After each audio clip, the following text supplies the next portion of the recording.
hoy vamos a hablar de todo lo que ocurrió en el contexto de la paz armada y de la Primera Guerra Mundial, ¿ya? Vamos a hablar primero, en general, de la Primera Guerra Mundial. Recordemos que este acontecimiento es conocido en la historia como la Gran Guerra, ¿no? Por todos los daños que se ocasionaron en este contexto. Si hablamos del antecedente de la Primera Guerra Mundial, vamos a encontrar que es la paz armada, ¿no? Un nombre que efectivamente tiene una contradicción aquí, paz armada, ¿no? ¿Por qué se le habrá colocado ese nombre? ¿Por qué se le habrá llamado así? ¿No? Porque es un periodo donde los países se van a encontrar en paz, digamos, sin enfrentamientos bélicos, pero a su vez preparándose militarmente, ¿ya? Vamos a tener características importantes que destacan, como va a ser, por ejemplo, la carrera armamentista. Los países, como va a ser Alemania, van a empezar a prepararse. Recordemos que si hablamos de la paz armada, estamos hablando aproximadamente 1871 al año 1914. Y entre esos años, recuerda que Alemania se ha unificado. Prusia, el estado más importante de Alemania, donde encontramos la capital, pues va a tener la característica principal de ser un estado militar, ¿no? Entonces, vamos a hablar de una gran carrera armamentista. Pero también vamos a hablar de la formación de bloques antagónicos, políticos y militares, a los cuales se les va a llamar Triple Alianza y Triple Entente, ¿no? Estos dos grupos, van a estar conformados por tres países líderes. ¿Cómo se llegó a la formación de la Triple Alianza? Primero por la Liga de los Tres Emperadores, ¿no? Donde vamos a encontrar aquí a Rusia, Austria y Alemania, cuyo enfrentamiento o digamos separación se va a dar porque Austria va a invadir el territorio de Hungría, convirtiéndose en el Imperio Austrohúngaro, y a su vez el territorio de Bosnia, que va a generar todo un conflicto y que a la larga va a generar, ¿no?, que se desate pues o se encuentre el pretexto de la Primera Guerra Mundial. Y hablamos de al retirarse Rusia, ¿no es cierto?, hablamos de que queda solamente una doble alianza. Si hablamos de la Triple Entente, encontramos la alianza militar entre Rusia y Francia, y hablamos de la Entente Cordial entre Inglaterra y Francia. Entonces, de esta manera encontramos dos bloques antagónicos. Y en este contexto vamos a encontrar dos zonas que se van a convertir en zonas de tensión. Marruecos, norte de África, recordemos la semana pasada que hablábamos de imperialismo, decíamos que Marruecos va a pertenecer en el reparto de la Conferencia de Berlín a Francia, ¿no? Y Francia va a aplicar ahí pues un protectorado. Alemania no acepta este protectorado y va a exigir o va a querer revertir la situación. España también tenía las intenciones de quedarse con Marruecos. Y al final va a generarse ahí una tensión muy fuerte. Tanto, ¿no?, que España se va a dar cuenta evidentemente que no estaban listos ni preparados para una guerra y va a tratar de poner paños fríos a la situación. En España entonces se va a firmar la Conferencia de Algeciras, donde Alemania reconoce que Francia tiene el protectorado de Marruecos y decide retirarse. Estamos hablando del año 1905, ¿ya? Mientras tanto, en los Balcanes, ¿no?, recordemos aquí que mencionamos la Triple Alianza, ¿no?, y hablamos de Alemania, Rusia y Austria, ¿no? Resulta pues que Austro-Hungría está con un afán expansionista y va a tomar el territorio de Bosnia. Bosnia es un territorio que le pertenecía a los serbios. Y los serbios, evidentemente, al ver que Austria-Hungría ha tomado el territorio y que este imperio es aliado de Rusia, pues le va a reclamar a Rusia, ¿no? Porque Rusia tenía negociaciones con los serbios. Y esto va a generar que Rusia le reclame a Alemania y le exija que Austria-Hungría se retire de Bosnia. No sucedió así y por esa razón, digamos que va a generarse todo un conflicto. ¿Qué sucedió? El archiduque Francisco Fernando va entonces a querer ganarse la simpatía de las personas que vivían en Bosnia y va a ir a los lugares más humildes como todo político. Y para esto los serbios no se van a quedar de brazos cruzados y van a organizar un atentado para este archiduque, ¿no? Este atentado es conocido como Sarajevo, ¿ya? Y va a ocasionar la muerte del archiduque Francisco Fernando, razón por la cual se va a desatar, ¿no?, el pretexto para la iniciación de la Primera Guerra Mundial y se van a generar las declaraciones de guerra. ¿Por qué? Porque los serbios Austria-Hungría acusa a los serbios y le declara la guerra. Entonces, Serbia es aliada de Rusia y Rusia la va a defender. Rusia tiene alianza con Francia, Francia la va a defender, ¿no? Francia tiene alianzas con Inglaterra y Inglaterra la va a defender y se van a generar todas las declaraciones de guerra, ¿ya? Ahora, vamos entonces a decir que este territorio es conocido y considerado también como el polvorín de Europa, no te vayas a olvidar, ¿ya? Fue pregunta examen de admisión San Marcos Villarreal, el polvorín de Europa, ¿no? Los Balcanes, en el año 1908. Mientras tanto, Alemania planea quedarse con Marruecos, simplemente ha estado ganando tiempo, ¿no? Distrayéndolos. Entonces se va a dar la segunda crisis marroquí en el año 1911, pero aquí ya Alemania va con todo. Sus embarcaciones van a hundir embarcaciones francesas en el puerto de Agadir, pero ya para esto ya se había formado la Triple Entente. Inglaterra y Francia tenían firmado un acuerdo llamado la Entente Cordial. Entonces Inglaterra se va a hacer frente y Alemania va a tener que firmar la Conferencia de Agadir, donde renuncia al 100% del territorio de Marruecos. Por eso se dice que aquí no hubo un acontecimiento bélico, ¿no? Y simplemente fueron zonas de tensión. Mientras tanto, en los Balcanes se generan las guerras, ¿no? ¿Con qué objetivo? Expulsar al Imperio Otomano, ¿no? Del territorio europeo. Ahora, esto es lo que corresponde al contexto de la paz armada. Si hablamos de las causas de la Primera Guerra Mundial, vamos a encontrar estas tres. Imperialismo colonial. Recordemos, las potencias buscan prestigio internacional, buscan mantener sus mercados, buscar nuevos mercados, tener territorios con mucha materia prima, hierro, carbón, petróleo. Entonces, el imperialismo va a generar tensión y competencia entre ellos. Por eso hablamos de que es la causa principal. A su vez hablamos del espíritu nacionalista, que va a buscar enaltecer, ensalzar a los territorios. Ojo, todavía no hablamos de extremos, hablamos de un espíritu nacionalista moderado. Y hablamos de la conformación de los bloques antagónicos, Triple Alianza y Triple Entente. Y por supuesto, si quisiéramos considerar una causa más, diríamos los conflictos ocasionados en el contexto de la paz armada. Ahora, estos dos bloques van a estar conformados por los siguientes países. Triple Alianza, mnemotecnia, no te olvides. IAU, ¿ya? Alemania, Italia y el Imperio Austrohúngaro. Y si hablamos de la Triple Entente, encontramos a Francia, Rusia, Inglaterra. ¿Estos grupos se van a mantener firmes hasta el final de la Primera Guerra Mundial? No. Aquí vamos a ver que van a entrar países a acoplarse a dichos grupos y a su vez algunos van a pasar a bandos diferentes, ¿ya? Entonces, esta Primera Guerra Mundial va a tener como pretexto, no está anotado aquí, pero tenlo en cuenta, ¿cuál va a ser el pretexto de la Primera Guerra Mundial? El atentado de Sarajevo, o en otras palabras, la muerte del archiduque Francisco Fernando. ¿Ya? Esta muerte va a ocasionar las declaraciones de guerra, como cuáles, por ejemplo.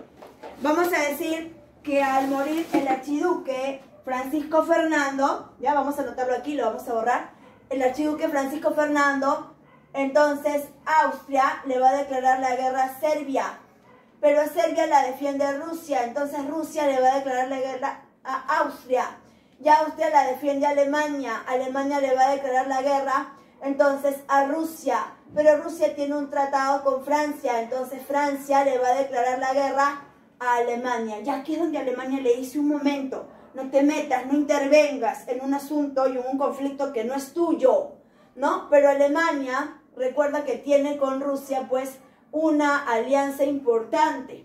Dichos países conforman la Entente. Entonces, Alemania ya tenía planificado lo que observamos aquí, el plan Schlieffen. ¿En qué consistía? El plan era perfecto. Consistía en invadir Bélgica porque es el único acceso directo entre Francia y Alemania.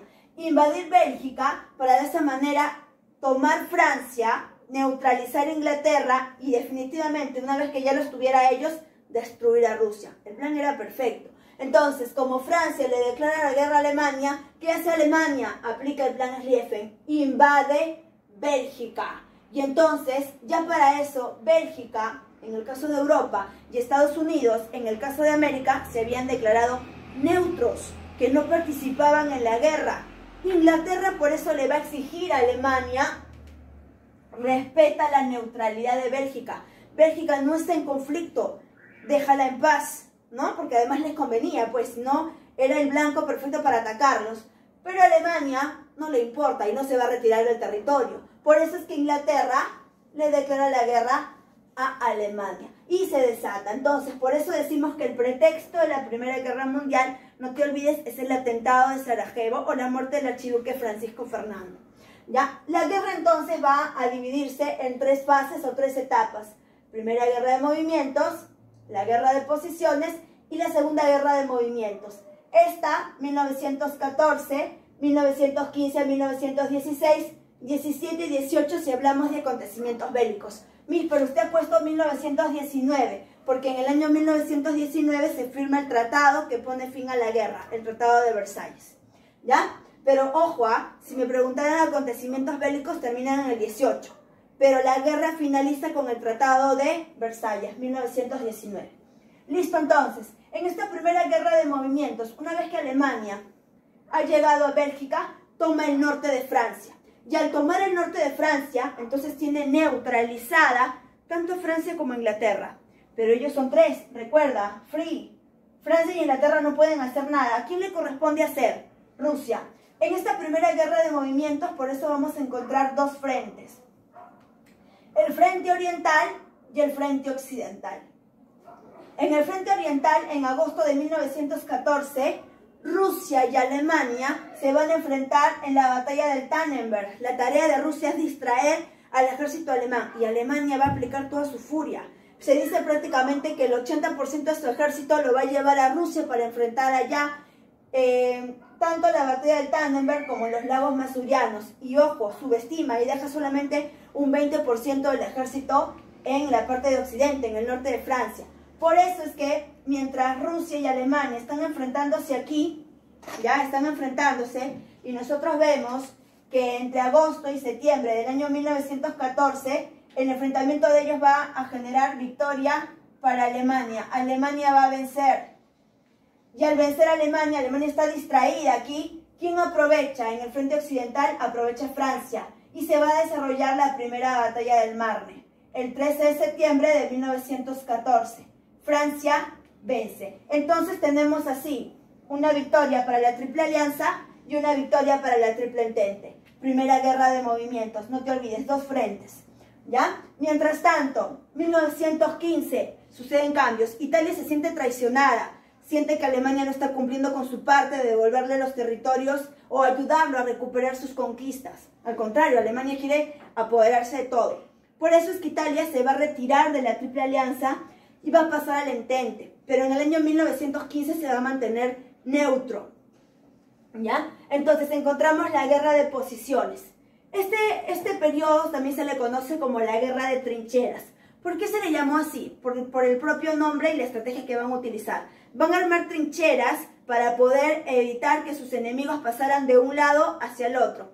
Se dice que las fechas van a coincidir con las fechas de Navidad y que Francia y Alemania van a hacer una tregua, ¿no? Y la noche de Navidad se van a jugar un partidito, ¿ya? Pero al día siguiente reanudaron los acontecimientos bélicos. También se le conoce como la guerra de desgaste. ¿Por qué se le llama así? Porque va a resistir y va a sobrevivir al más fuerte.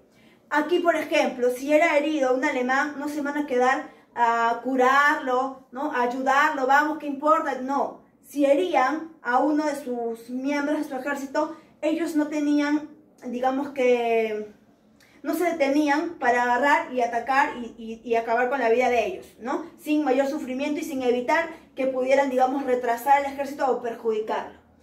Guerra química, porque por primera vez en la historia se va a utilizar los gases ya químicos. ¿Quién lo va a utilizar por primera vez en la guerra? Alemania. ¿En qué batalla? En la batalla de Ypres. Ya, este dato es importante, tenlo en cuenta. Entonces, esta guerra de posiciones se le conoce como la guerra de trincheras, como la guerra de desgaste o como la guerra química. Ahora, una vez que ya, digamos, las cartas están echadas, vamos a encontrar la guerra submarina. Esta guerra submarina va a ser liderada por Alemania. Ordena que toda embarcación que saliera de Inglaterra en dirección a Francia tenía que ser hundida, no podía, digamos que, llegar a su destino. Lo que no sabía Alemania y con lo que no contaba probablemente es que Estados Unidos estaba enviando embarcaciones militares, armamentos a Inglaterra. Entonces, cuando se da esa orden, van a hundir la embarcación de Lusitania, una embarcación que tenía pasajeros norteamericanos. Y al hundir, evidentemente, van a morir pues norteamericanos. Estados Unidos encontró el pretexto perfecto para entrar a la guerra. Era como que estaba afuera, se había declarado neutro, pero no sabía cómo hacer para entrar. ¿Por qué, Miss? ¿Por qué quería entrar a la guerra? Por una simple razón, intereses económicos. Si él estaba invirtiendo y prestando dinero a los capitalistas, no podía permitir que estos perdieran, ¿no? Entonces, el hundimiento de Lusitania, si quieres ahí anótalo, es más, ponlo como paréntesis, una nota para que no te olvides, pretexto para el ingreso de Estados Unidos en la guerra. En este contexto se dice también, irónicamente, que participa Perú, ¿no? Con la orden de la guerra submarina se dice que se hundió el Orton. Perú, enfadado, le declara la guerra a Alemania. El hecho es que Alemania nunca se enteró. Sin embargo, cuando tú visitas los museos, encontramos algunas embarcaciones que dicen en conmemoración y recuerdo a la Primera Guerra Mundial. Embarcaciones que se quedaron ancladas, en realidad, en nuestro mar. Pero bueno, entonces, guerra submarina, hundimiento de Lusitania, pretexto para el ingreso de Estados Unidos. Y encontramos las batallas más sangrientas de la Primera Guerra Mundial. Verdún y Somme. ¿Por qué se van a considerar las más sangrientas? Aquí participan, por un lado, Francia, Inglaterra y por otro lado Alemania.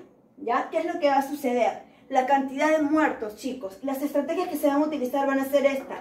Trincheras, desgaste, química. Ahora, aquí se dice que murieron aproximadamente 3.000 ingleses, 2.000 franceses, ¿ya? Y 4.000 alemanes. Va a ser, digamos, que la pérdida muy fuerte para los alemanes. Por eso se consideran las batallas más sangrientas, por la cantidad de muertos que se va a encontrar. Ahora, Alemania no quita el dedo del renglón con el enfrentamiento directo con Inglaterra. Y lo va a atacar ahora ya no vía terrestre, sino vía marítima. Se va a desatar el combate de Jutlandia. En este combate de Jutlandia, vamos a ver que Alemania se va a enfrentar a Inglaterra. ¿Cuál va a ser el escenario? El Mar del Norte. Este escenario va a determinar, ¿ya?, que Inglaterra demuestre una vez más su superioridad en el Mar del Norte, pues derrota a la flota alemana.